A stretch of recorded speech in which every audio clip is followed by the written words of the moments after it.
Et salut à vous, je suis ravi de vous retrouver aujourd'hui pour une toute nouvelle vidéo qui me tenait particulièrement à cœur de vous présenter un sujet que j'avais envie d'aborder avec vous. Alors pour certains, vous me suivez depuis maintenant 2 ans sur le montage de cette fameuse DeLorean et pour d'autres, vous venez de me rejoindre puisque une nouvelle rubrique vient d'être créée sur ma chaîne YouTube sur l'inventaire des numéros 1 où à l'intérieur, eh bien, je recense, je vous présente et je vous détaille les points positifs et négatifs des numéros 1 qui sortent dans le commerce et j'avais envie d'aller un peu plus loin, de vous éclaircir sur ce genre de collection, les collections presse, que deviennent-elles après la sortie du numéro 1? Préféreriez-vous un abonnement ou plutôt les récupérer chez votre buraliste? Toutes ces questions que l'on se pose, eh bien, on va y répondre ensemble. Je vais essayer d'être le plus clair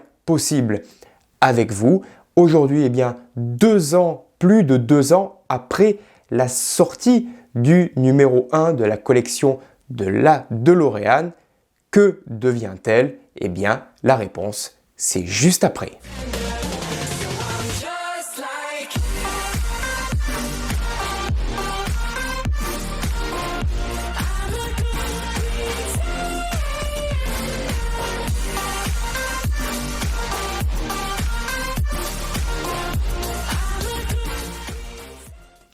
Et donc, on va parler d'une collection. On va prendre l'exemple de la DeLorean. J'ai fait la Tour Eiffel bien avant.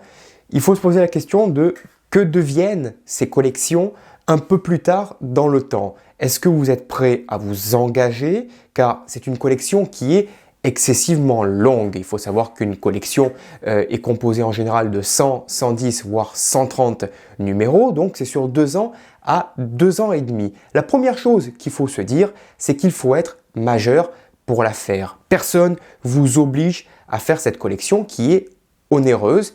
Même qu'elle est chère, elle a son avantage, c'est qu'il n'y a aucune concurrence dans le commerce. Excepté les boutiques de jouets qui vendent des kits de maquettes dans les 30, 40 voire 50 euros. Mais à l'intérieur, vous n'aurez bien quelques grappes de plastique à découper, à poncer et à assembler, environ une quarantaine de pièces et à peindre et ça s'arrêtera là. Ça sera le modèle que vous aurez choisi en format 3D. Là, ce que les éditions vous proposent via le biais de XO, le fabricant de ce genre de maquette, c'est de reproduire le véhicule à l'échelle 1/8 tel qu'il est à l'échelle 1. Donc, effectivement, ils ont trouvé le filon de faire tirer une collection sur 2 ans et demi parce qu'on va vous faire monter tout dans les moindres détails, c'est-à-dire les premiers numéros vont être excessivement longs. Sur le châssis, on va vous faire monter des barres de maintien, des barres de fixation et un tas de choses qu'on pourrait se dire qui ne servent strictement à rien. On s'en fout, ils auraient pu simplifier. Mais non, si cette barre de maintien est présente sur le véhicule à l'échelle 1, eh bien, elle se doit d'être présente sur le véhicule au 1/8. On verra le véhicule un peu plus tard en détail de comment est la maquette au numéro 106. Donc c'est une question tout simplement à se poser. Si vous êtes prêt à faire ce genre de collection, vous n'êtes pas obligé. Le seul concurrent qu'il y avait à l'époque, c'était la marque Pocher. La marque Pocher n'existe plus et les kits se revendent à prix fou sur le net. Alors lorsque vous vous lancez dans une collection presse, effectivement, le modèle que l'on vous présente en photo sur les fascicules, eh bien, avant de l'avoir à l'identique, eh bien, il faudra arriver à la fin de la collection et cette étape va être longue et laborieuse puisque pendant à peu près 40 à 45 numéros, c'est-à-dire à peu près pendant 1 an, vous allez monter quelque chose qui ne ressemblera à rien puisque c'est du pas à pas, c'est étape par étape et vous allez penser que c'est un petit peu long, c'est un choix à faire et on verra un peu plus tard si on préfère l'abonnement ou si on préfère le kiosque. Les deux sont plutôt corrects. Moi, j'ai une petite attirance pour l'abonnement. Vous me direz en bas dans les commentaires, vous, pour quelle option vous avez opté. Et puis, nous verrons ensemble en détail cette maquette au numéro 106. Il faut savoir aussi Une chose qui est très importante avant de crier au scandale, que c'est une collection qui est sur, au minimum, étalée sur 2 ans. Donc il ne faut pas s'étonner que les numéros sont en général quasiment vides à l'intérieur avec 2-3 pièces de fournies, parce qu'il faut se dire que chaque semaine, on ne peut pas nous fournir 2 kilos de pièces. On fabrique, on monte un véhicule, mais on ne monte pas une maison en kit. Mais pièce par pièce, petite pièce par petite pièce, avec un petit sachet de vis par un petit sachet de vis, on arrive à une maquette qui pèse sur 2 ans 13 kilos étape par étape, tout simplement.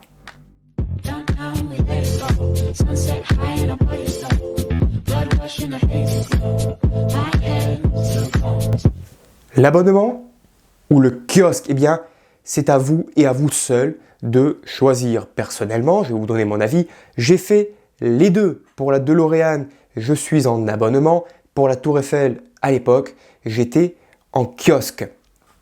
Personnellement, j'ai une petite attirance pour l'abonnement. Plus besoin de se poser de questions de quand est-ce que le colis va arriver. Le colis, tôt ou tard, il arrivera.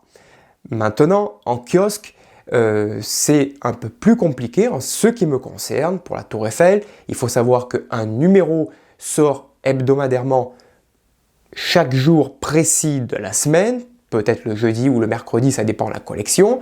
Et donc, si le jeudi, par exemple, il n'a pas votre collection, il n'a pas reçu votre numéro, le buraliste, vous êtes en droit de lui dire « Excusez-moi, vous pourriez contacter votre fournisseur pour qu'il vous le commande ».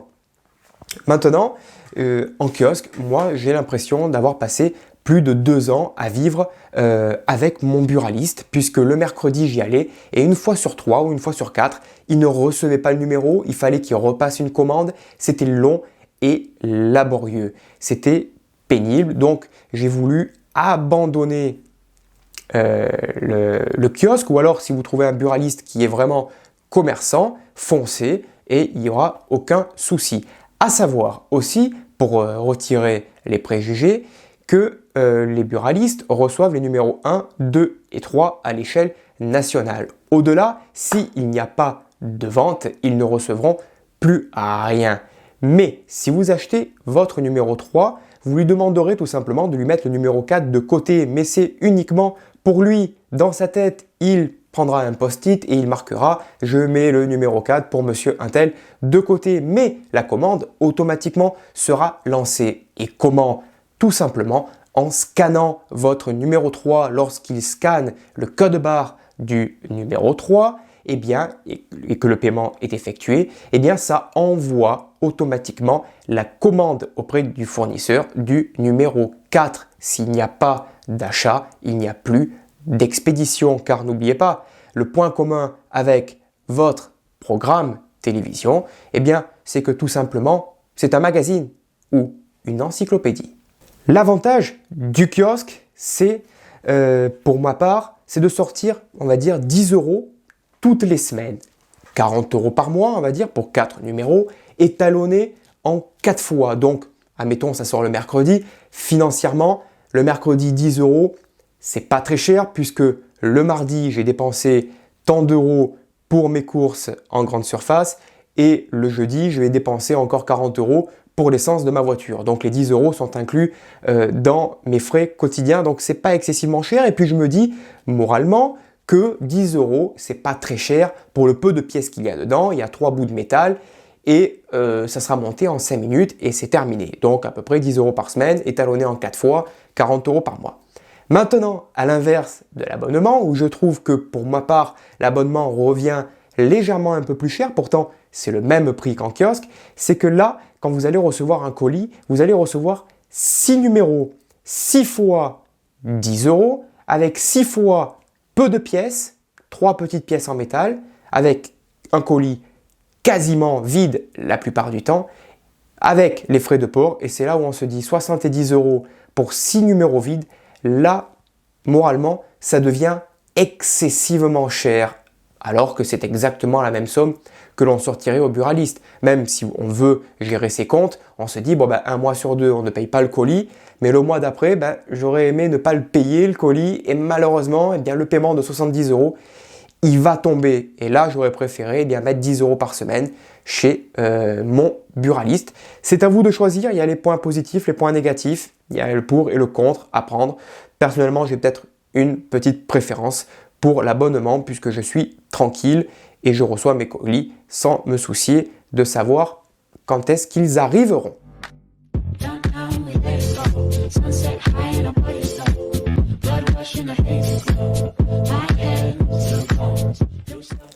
Et oui, nous arrivons sur la partie de la maquette. Alors, comme je vous le disais au début de la vidéo, à la différence d'un véhicule comme celui-ci au 1/43e et avec celui que je vais vous présenter au 1/8e, c'est que celui-ci, eh bien, il peut être représenté, il peut être très bien fait, seulement il va comporter au maximum une dizaine de pièces, c'est-à-dire un châssis en plastique avec 2 vis en dessous, 4 roues en plastique qui pivotent sur un axe, une petite barre en fer on va dire, et ensuite un boîtier qui a été moulé, qui représente le véhicule, qui est plus ou moins joli, qui est très bien fait, des stickers et ça s'arrête là, il n'y a rien de plus, c'est ce qu'on appelle un véhicule 1/43e en 3D.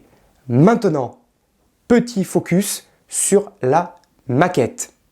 Et oui, car comme vous le voyez en ce moment, la différence avec le véhicule au 1/43e, eh bien, c'est que le 1/8e, forcément, c'est beaucoup plus gros, mais tout est reproduit à l'identique. Voilà, je vous fais un tour de la maquette. Vous pouvez voir eh bien, de jour, vous allez voir des images de jour, des images de nuit. Vous avez tout de représenté avec les phares qui s'allument. Il y a pas mal de câbles électriques à l'intérieur.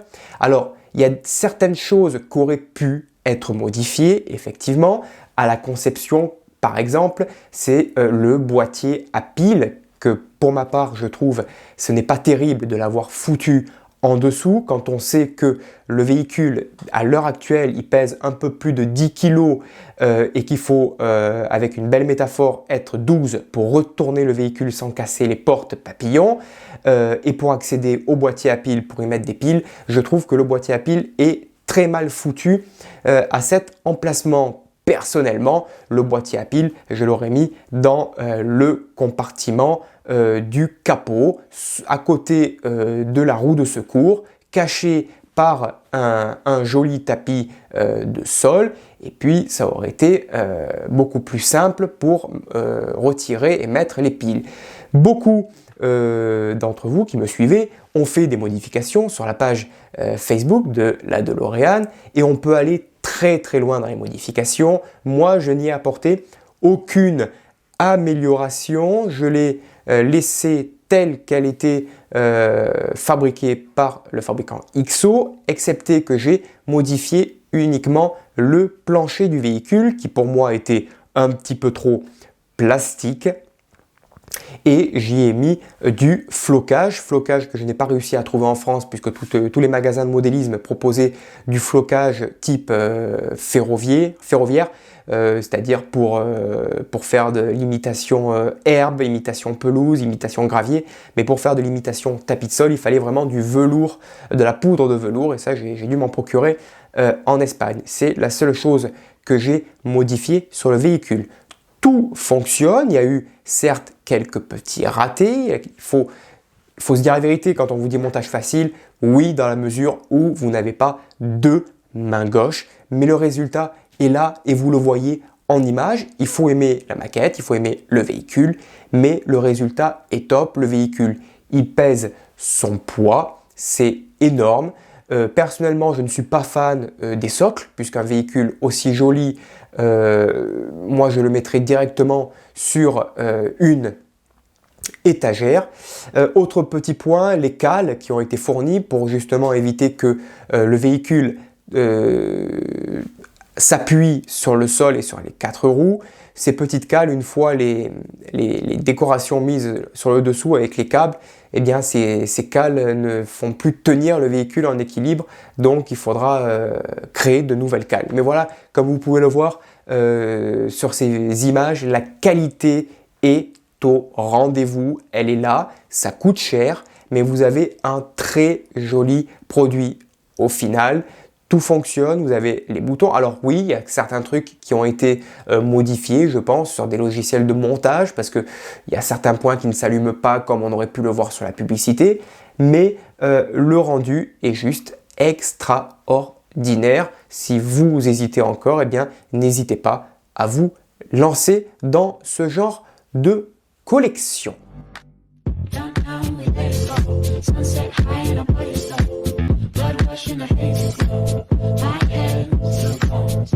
Et donc nous terminerons cette vidéo avec cette petite conclusion qui pour moi, comme vous le savez, ce n'est pas de l'arnaque, c'est une maquette relativement superbement bien faite, elle est magnifique, le service client, si vous êtes abonné, il est très réactif. Si vous avez un problème de pièce, une pièce défectueuse, il vous la change et il vous renvoie le numéro gratuitement à votre domicile. Il faut compter à peu près 4 semaines. Donc pour moi, il n'y a rien à dire. Le modèle, il vaut son prix parce qu'une maquette comme ça, dans le commerce, ça n'existe pas. Et sincèrement, si vous voulez vous lancer, eh bien, faites-le. Ça a un budget, ça a un coût, effectivement.